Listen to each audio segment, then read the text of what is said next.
This is the AI for Business podcast, your source for real-world AI strategies that actually work in business.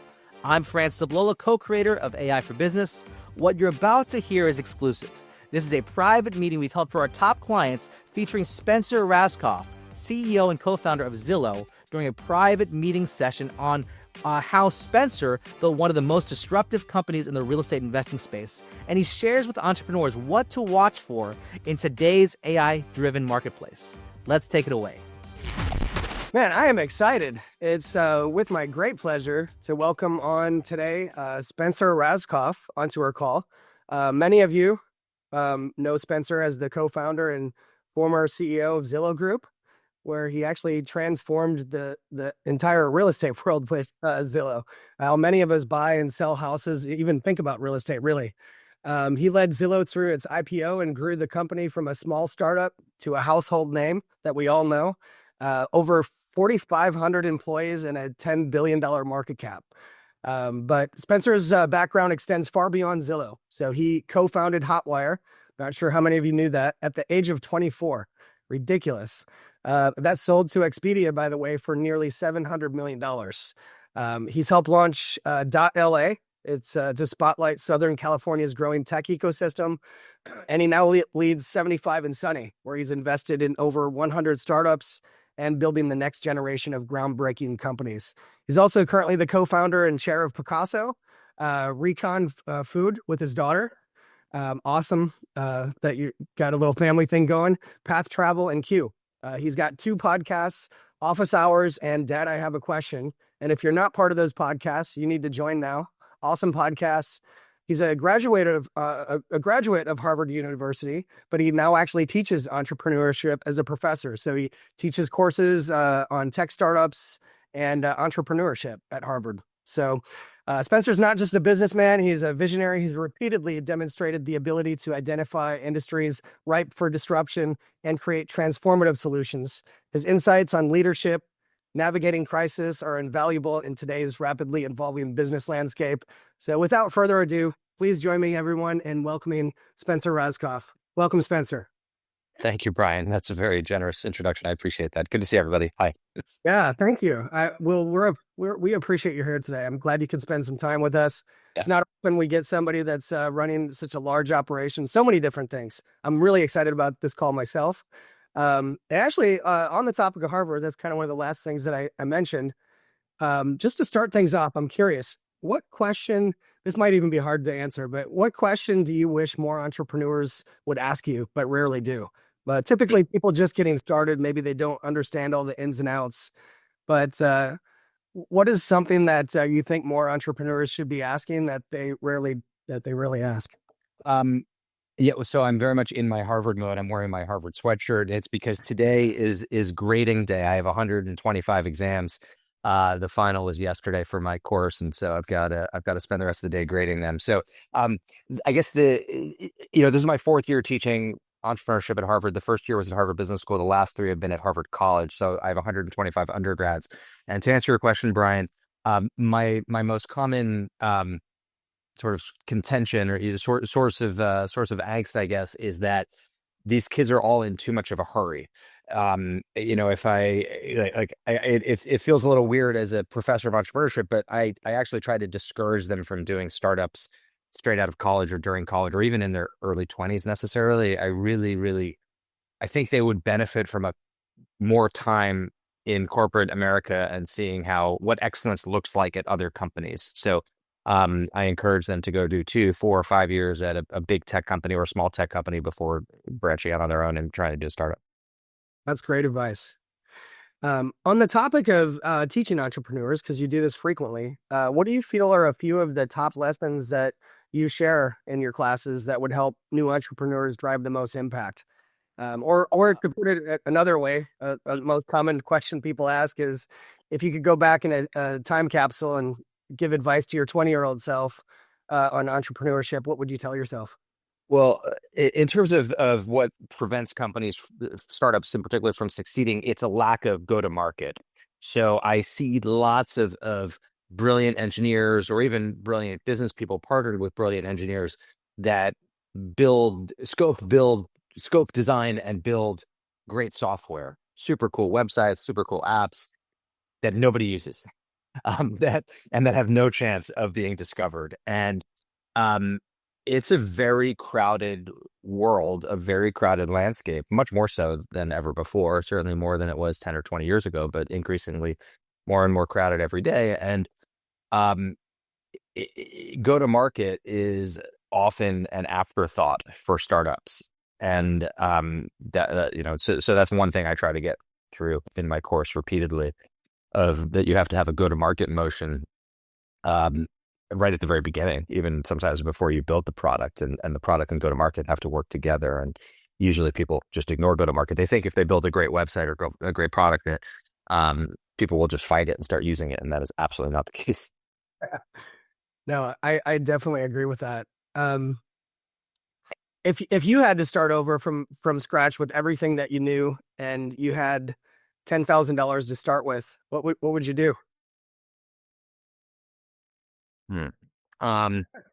Well, I mean, I do a whole day. I do 4 hours on the topic of how to brainstorm a good startup idea. So I that's the first class of my 16 classes. So thinking back to that week, um, a good place to find a good startup idea is something with a really high total addressable market, so a very large TAM, and a very low NPS, or net promoter score. So basically a really big industry where everybody is miserable.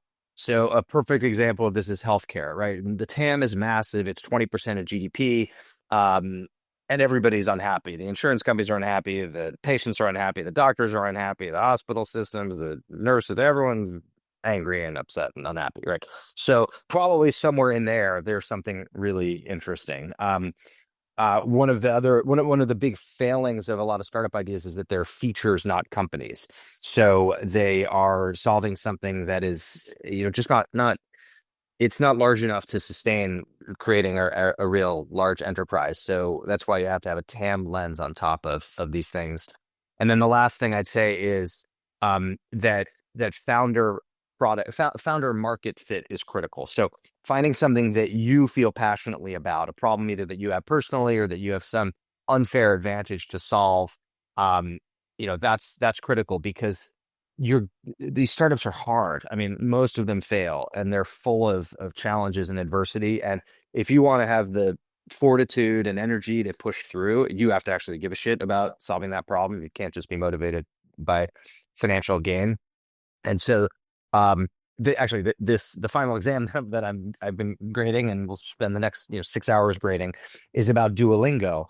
And Duolingo is now a publicly traded company, $20 billion market cap. Probably most of you are familiar with it. It's the language learning app.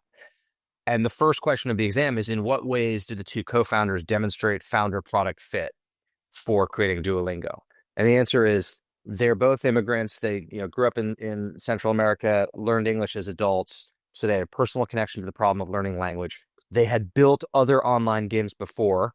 They actually built CAPTCHA, that thing that you see where it's like, select all the squares with bicycles or whatever, right? They invented that and sold that to Google. And so they had experience building at scale something around learning with gamification. Anyway, it goes on and on, but they had perfect founder market fit to create Duolingo.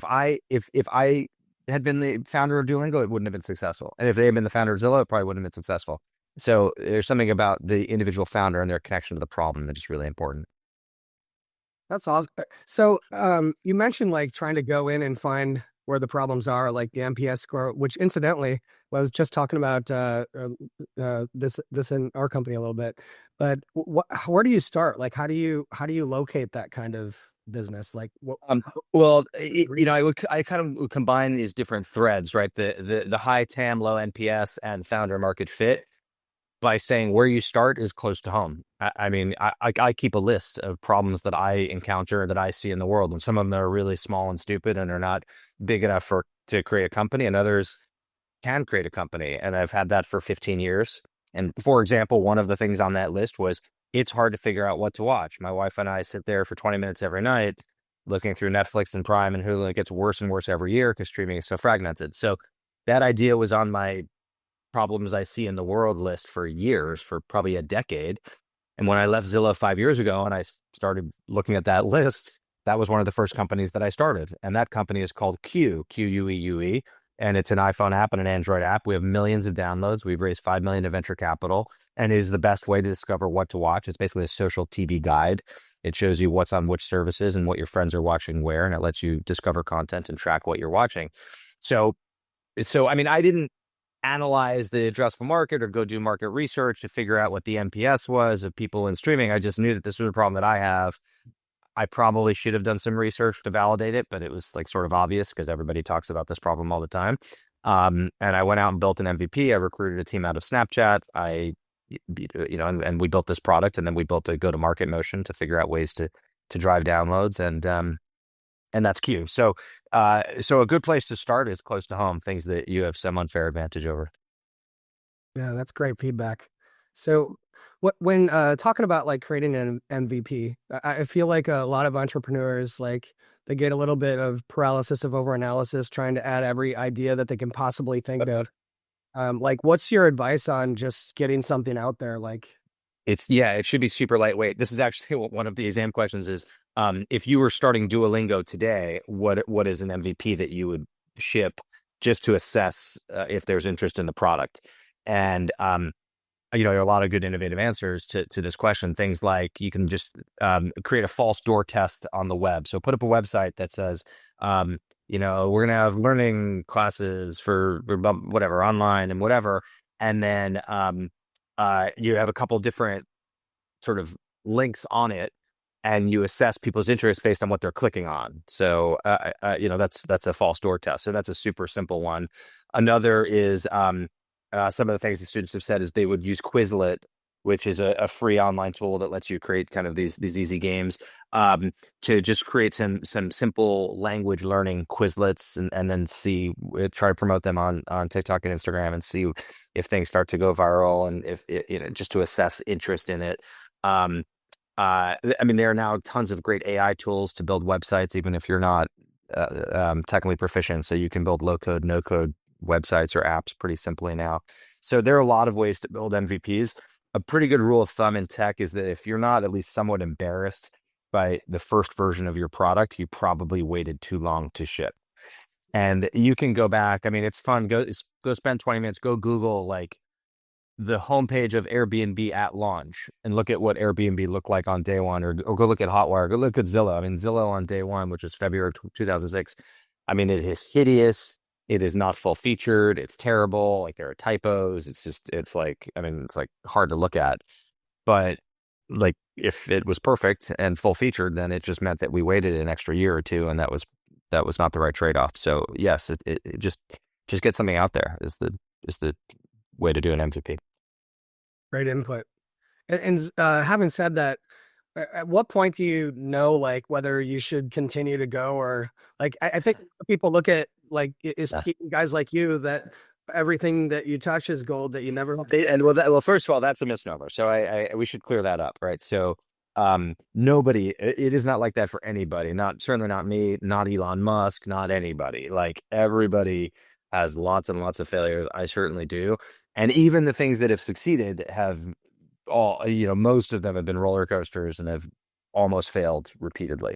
But to answer your question about when do you quit, when do you give up on something, that's a hard one. That's a real hard one. And the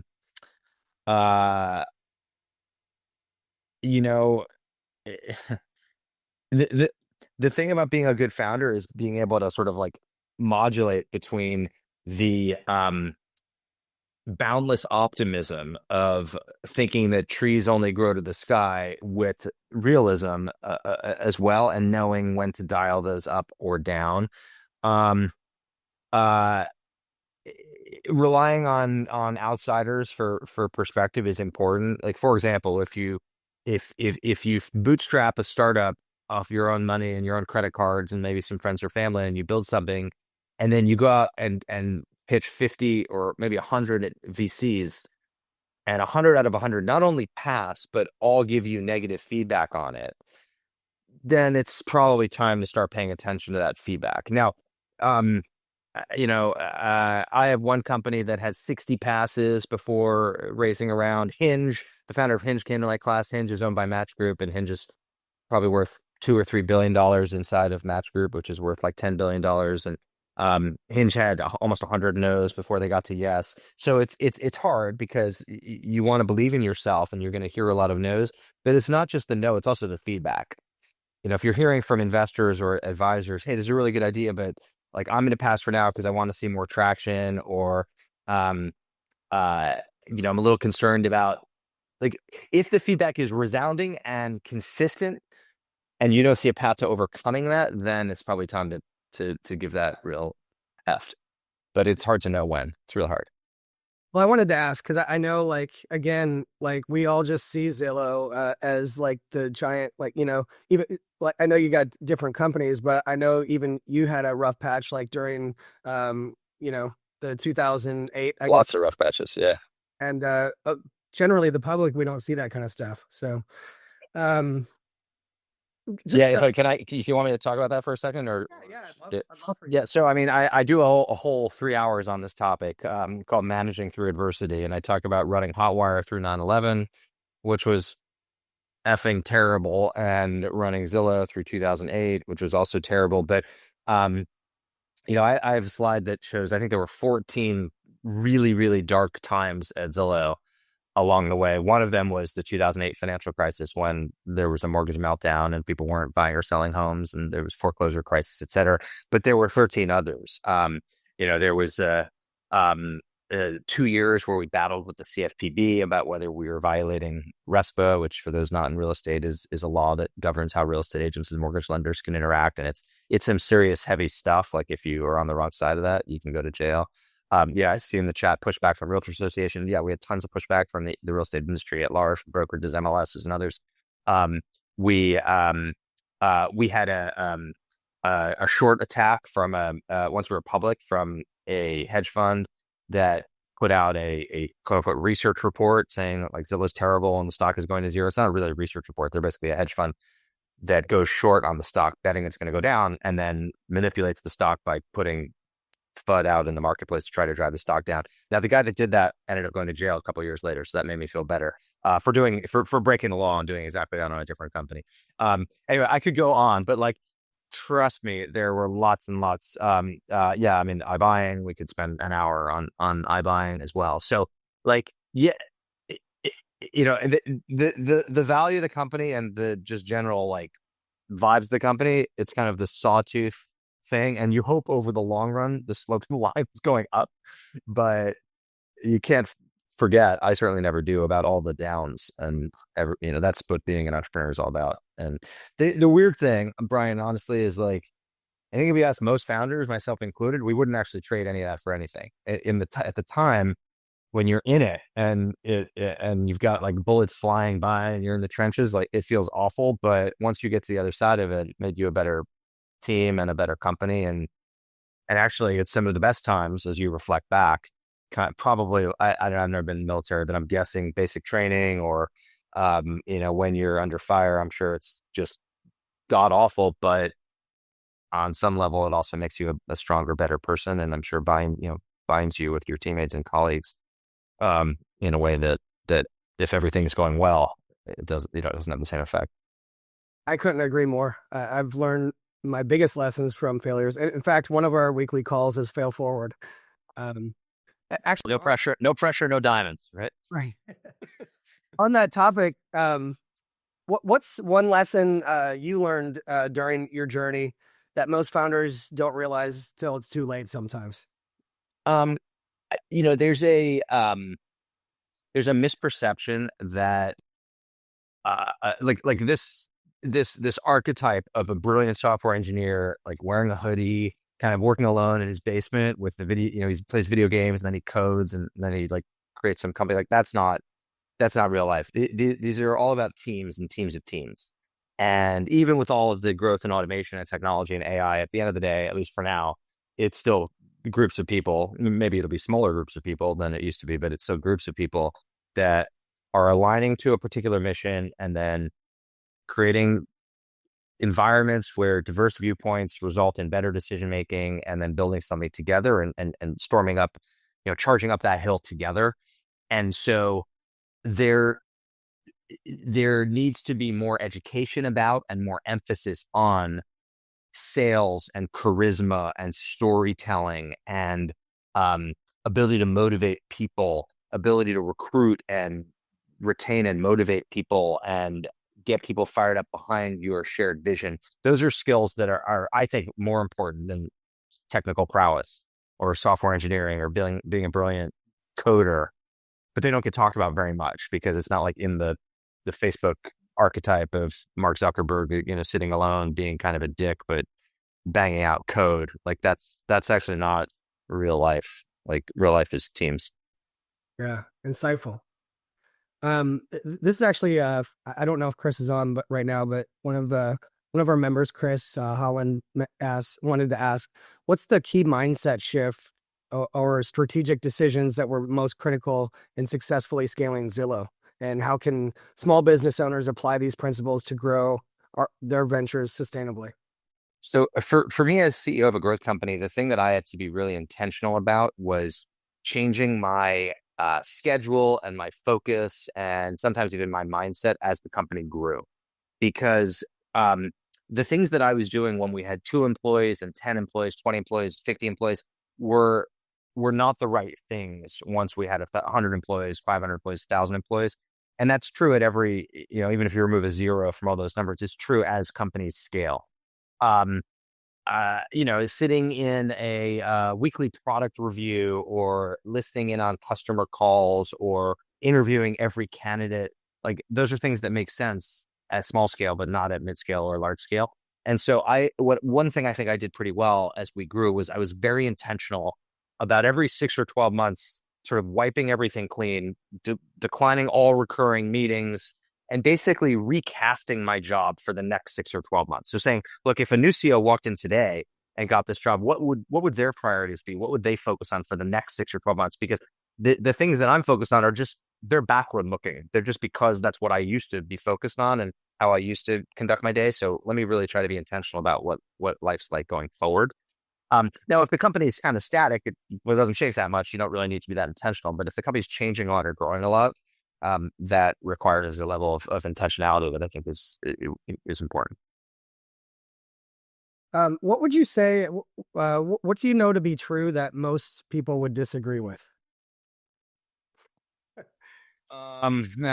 Peter Thiel. That's Yeah, Peter's question. exactly.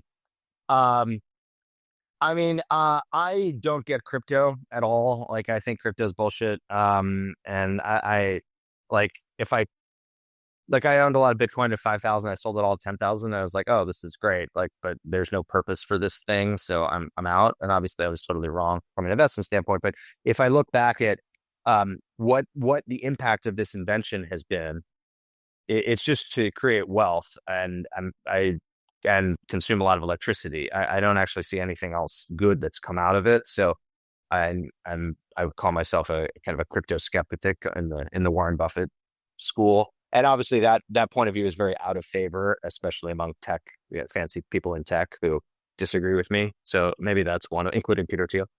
So I guess that would be one. The other is I get pitched all the time by startups that are trying to do AI buyer's agents for those. And I know you're not all in real estate, but for those in real estate, like kind of a website that will disintermediate real estate agents. And like, I'm not skeptical. I know some of you think that Zillow, that was the original idea behind Zillow. It actually wasn't. And clearly Zillow built a huge business by helping real estate agents buy more leads. That's what they do. So they certainly didn't put agents out of business. If anything, they empowered agents, and if agents made more commissions, that's good for Zillow. So that's a bit of a counter narrative to the way most people think about Zillow, but it's true. I mean, if agents make more money, Zillow makes more money. And so I was skeptical then, and I'm still skeptical now about technology disintermediating real estate agents. And that is among fancy people in tech, like that's an unpopular opinion. Everyone kind of thinks that technology is going to get rid of real estate agents, just like they got rid of stockbrokers and every other form of intermediation that has been impacted by technology. What's the hardest part of running a multi-billion-dollar company that most people don't realize? A CEO of a giant company is basically a glorified CHRO, a head of human resources. And this was the thing that I missed the least about running, or the thing that I'm happiest about that I don't have to deal with anymore is so many people. 5,000 employees. Like every day, you wake up and 1% of them have done something stupid, maybe illegal, somewhere in the world, and that and then there are two types of CEOs of companies at that scale. One are the CEOs that don't care, that are like, okay, these are just numbers on a spreadsheet. Somebody somewhere 6 levels down, just take care of that problem or whatever. I was not that type of CEO, and it was because I was a founder CEO. I'd hired most of those people. I built the company, and so if there's somebody in the Miami office that's unhappy about their career growth and really wants more mentorship and advancement, like that was something that I cared about and wanted to get involved in and wanted to repair and take care of. And so it just, as the company got so big, it became like an HR job more than anything else. And that can be a little bit soul sucking at scale. Speaking of your role as CEO, what leadership principles have you found the most effective throughout your career? Well, unfortunately, I mean, the reason I care about this, the hypothetical person in Miami, is because I practice a servant leadership model where I believe that the executives basically work for their direct reports. So every one-on-one with my direct report would start with me saying, hey, Brian, I know you report to me, but what do you need from me? How can I help you? How can I clear your roadblocks? And a good one-on-one with the direct report is one where the direct report staffs the senior person with to-dos. Hey, Spencer, I know you're my boss, but I really need you to help clear this roadblock. This other peer of mine isn't getting back to me on this thing, or I sent you this thing a week ago and I need your input on. And so you'd be staffing me on stuff, not the other way around. And that's good servant leadership. And that's the way that I've always, at big scale, but now even with startups, that's the way I've always run things. So that's my management philosophy. And if you have a lot of empathy and you have servant leadership, then when you get to 5,000, it's, at some point you probably do need to change that philosophy. And maybe I would have, but I decided to retire first instead, or not quite retire because I'm busier than ever, but start doing other things, I guess. So you've built multiple successful companies now. What's your framework for making those crucial early hires that can either make or break a startup? We're kind of in the middle. A lot of the members are hiring and putting new people on the team. Just curious on what you look at. Yeah, it's so important. I mean, there's this adage in tech that it's like a rocket launching and off the launch pad. If it's off by just 1 or 2 degrees at the beginning, then by the time it gets to space, it's hundreds of miles off course. And so those first 5-10 employees are the ones that start the culture, create the culture. If you get 1 or 2 of those wrong, like it's really, really hard to course correct. And that's true of diversity too. If the first 10 employees are all white males, not intentional, it's just like you're racing and rushing and you got no position and you hire an engineer and then you look up, you're like, oh God, they're all white males. Like it's very, very hard to create a diverse team once the first 5 or 10 employees are in a particular way, because if you get a female candidate, for example, she's not going to want to join a company where she's the first and only woman, and same of people of color. So you have to be cognizant about intellectual diversity, experience diversity. So for example, actually at Picasso, let me back up. When we started Zillow in 2006, the first 20 or so hires were from Expedia, where we all had worked before. And when we started Picasso, the first 20 or so hires were all from Zillow. It was important that we introduced some diversity into the gene pool past that point, because there was a lot of groupthink. There was a lot of like, well, this is our view of the world. We kind of grew up at Zillow. We think the world works this way, or we grew up at Expedia. We think the world, right? And so it was important then to start diversifying, not like intellectual diversification. So that's super important. Diversity of all types and being intentional about it early on. And then I guess the last point before we're out of time, Brian, is just around scaling people as the company grows. So one of the hard things about startups is at the beginning, you usually hire your friends or people you worked with before.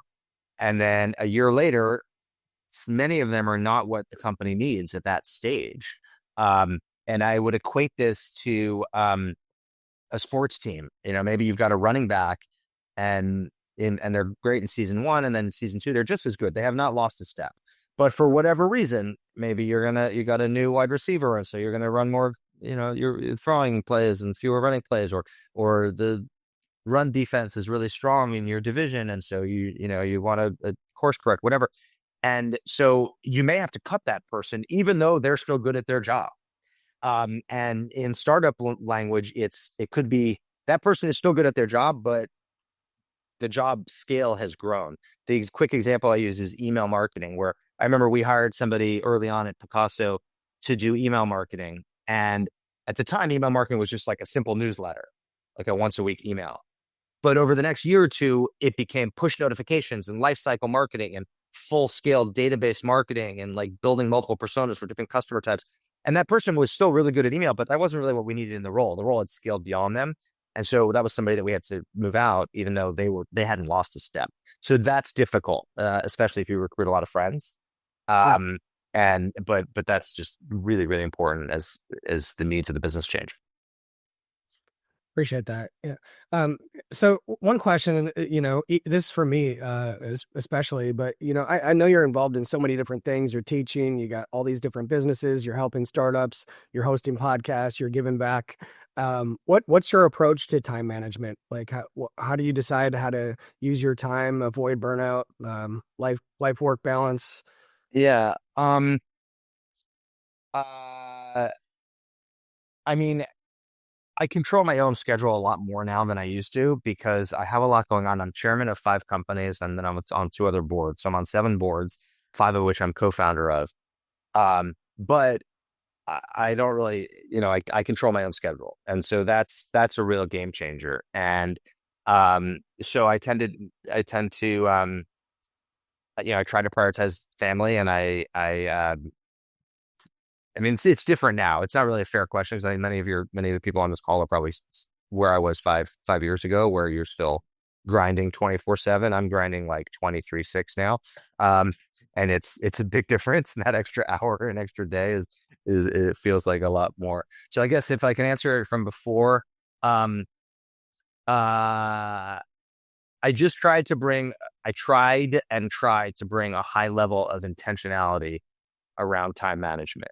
Because especially with the way calendar invites work, your day can just be filled up on other people's time, right? Someone shoots you an email, hey, can I run something by you? And all of a sudden, boom, half hour is on your calendar and you just lost half hour or an hour, more likely an hour. I actually switched in my iPhone calendar. I switched the default meeting invites to half hour instead of an hour. That was a game changer. And most of my one-on-ones now that I do by Zoom are 15 minutes. Like the can I run something by you thing, I book those as 10 or 15 minutes. Those used to be booked as an hour. And with travel in person. So that those are some little things that I've done that help a little bit. Down to 15 minutes. I like that. Yeah. I need to ask this, just so I get it in today too. You wrote a blog post in 2007 because you saw the 2008 crisis coming before it even came, which was amazing, by the way. What do you forecast is coming now for the housing market? I got a lot of investors on the call as well. Any advice for all my investors as far as what you see coming?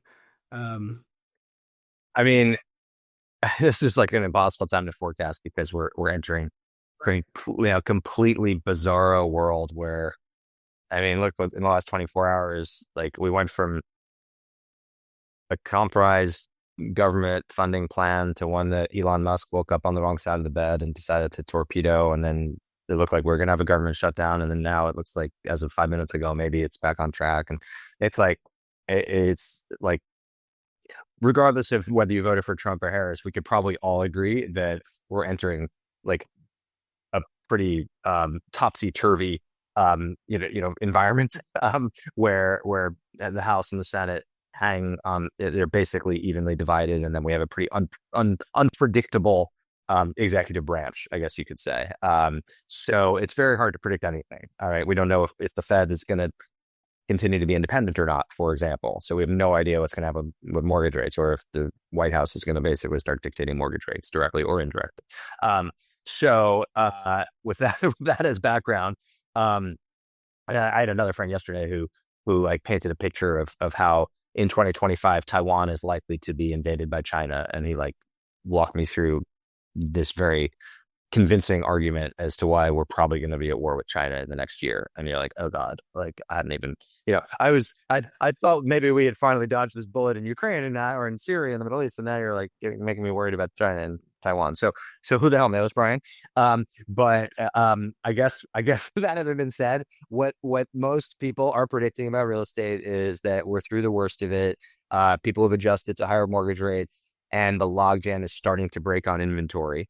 There just haven't been that many transactions because people have kind of been stuck in their homes because nobody wants to sell because there's nothing to buy, and their mortgage rates are so low they don't want to sell and have to end up, there's kind of this mortgage rate lock-in thing. And so there's this big backlog of people that are in the wrong homes, that are just not in the home that's right for them anymore, but they were unwilling to trade up to a higher mortgage rate. And there's this feeling that's at some point got to break, and people will just kind of capitulate and list, and that new inventory will create more transaction volume. And I'm in that camp. I'm also in the camp that it looks like there will be more new construction and a more favorable regulatory environment for home building, which we desperately need. I mean, one of the main problems with housing affordability is that there just aren't enough homes being built, and that's primarily regulatory. So even though I was pretty vocal publicly about voting for Harris, not Trump, I'm very glad that we're probably going to have a more pro business and pro new construction regulatory environment, at least at the federal level. I live in California, so maybe not at the state level, where it's very hard to build anything in our state. But anyway, so it's hard to predict, but that's the best I can do. With Zillow, I'm not sure if there is or there isn't, but I know everybody's probably wanting to know that's investors on the call. But is there maybe any kind of little known ways to find off market deals, like motivated seller type stuff on Zillow? I mean, a lot of people use Zillow to prospect for to cold email, cold call, or I guess cold door knock even.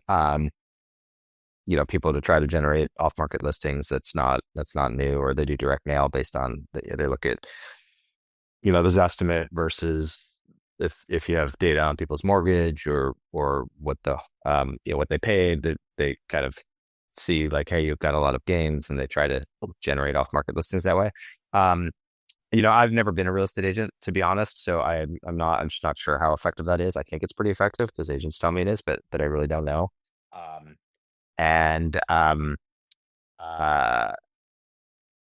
I mean, I have a startup that I haven't announced yet, so I don't know. I don't think is this on the web? I don't think it's on the web, is it? Or is it? It's kind of on the web.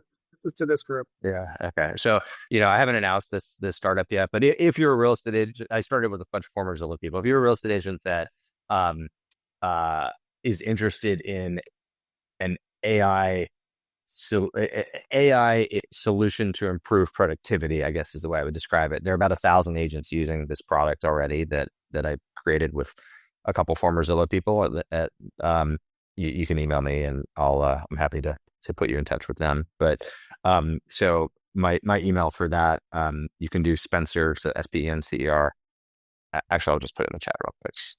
Easier. The name of the company too.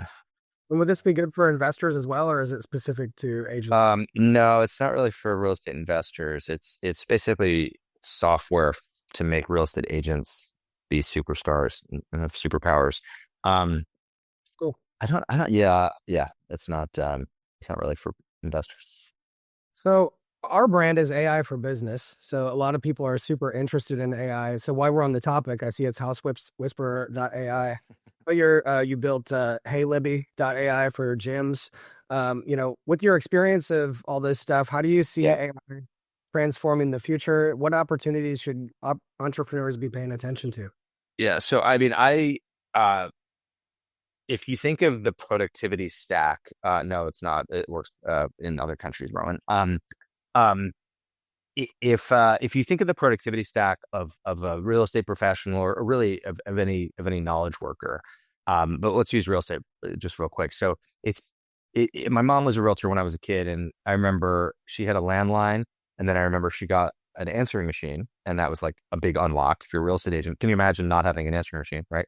And then she got a car phone when I was a kid. I remember that was a big unlock as a real estate agent. There was a time when there was no car phone.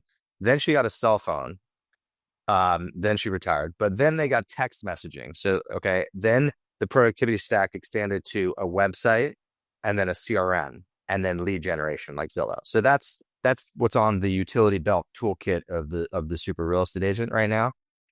And I strongly believe that every knowledge worker, real estate agent or not, is also going to have an AI assistant that is kind of a second brain for them, that does lots of administrative tasks, things that executive assistants do for some people, things that most people just do for themselves, or things that don't get done sometimes.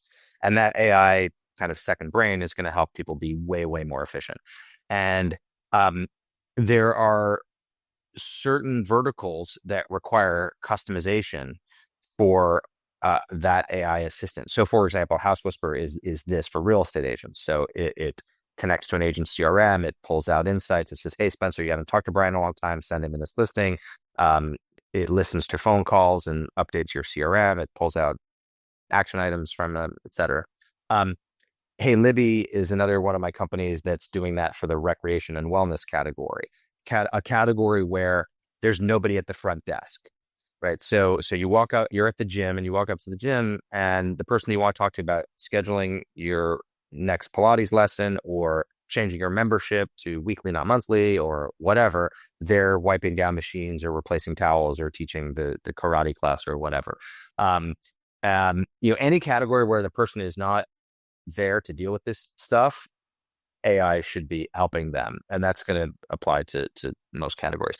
So legal is an obvious category, which has had a ton of venture capital interest because the total addressable market is so large. Sort of a co-pilot to make lawyers more effective and productive.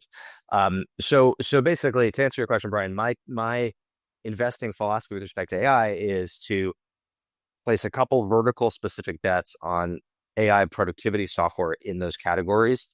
And I started with the category that I know best, real estate agents, and that's where I started House Whisperer with a bunch of former Zillow people. I started Hey Libby with a bunch of former Zillow people.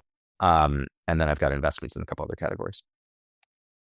Awesome. Well, to be respectful of your time, I think we're coming up on your time now. So I just wanted to, thank you for coming on today and sharing. It's been awesome being able to talk to you about all this stuff. I appreciate all your insights. And so let's give it up for Spencer. I appreciate you, man. Thank you for coming. Thanks, everybody. Thank you for having me. Happy holidays, everybody. Good speaking to Brian. Bye, everybody. Thank you. That's a wrap for this episode of the AI for Business podcast. If you enjoyed it, don't forget to hit subscribe and pass it along to a friend or colleague. We appreciate you being here, and we'll catch you in the next one.